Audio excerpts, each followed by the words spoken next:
बहुत समय पहले की बात है। एक गांव में धर्म उपदेश देने के लिए लगे हुए शिविर में भगवान गौतम बुद्ध पहुंचे। गांव के लोग अपनी अपनी समस्याएं लेकर उनके पास जाते और उनसे समाधान प्राप्त कर नई ऊर्जा के साथ वापस लौटते।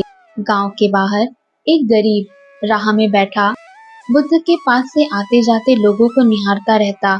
उसने क्या देखा? दुखी चेहरा लिए भारी कदमों से लोग गौतम बुद्ध के शिविर में जाते और नई ऊर्जा के साथ चेहरे पर खुशी व आनंद लिए वापस लौटते। गरीब ने सोचा, क्यों ना मैं भी भगवान के पास अपनी समस्या लेकर जाऊं। यह सोचकर हिम्मत करके वह भी शिविर की ओर चल देता है। शिविर में एक एक करके कर्मबद्ध तरीके से सभी व्यक्तियों को प्रवेश मिलता है, इसलिए वह भी अपनी बारी की प्रतीक्षा करने लगा। जो कुछ उसने रास्ते में देखा अब यहाँ उसे साक्षात देखने को मिल रहा है। लोग एक एक कर अपनी समस्याएं बता रहे थे। भगवान गौतम बुद्ध चुपचाप शांति से सबकी समस्याएं सुनते और जवाब देते। उस गरीब की भी बारी आई। उसने भगवान बुद्ध को प्रणाम किया और बोला, भगवान, मैं ही गरीब क्यों?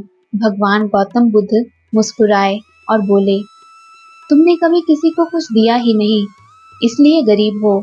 इस पर वह आश्चर्य से वह भगवान गौतम बुद्ध का मुंह ताकने लगा और बोला, भगवान, मेरे पास कुछ देने के लिए है ही नहीं। बड़ी मुश्किल से गुजारा हो पाता है और कभी कभी तो भूखे ही सोना पड़ता है। इतना गरीब हूँ।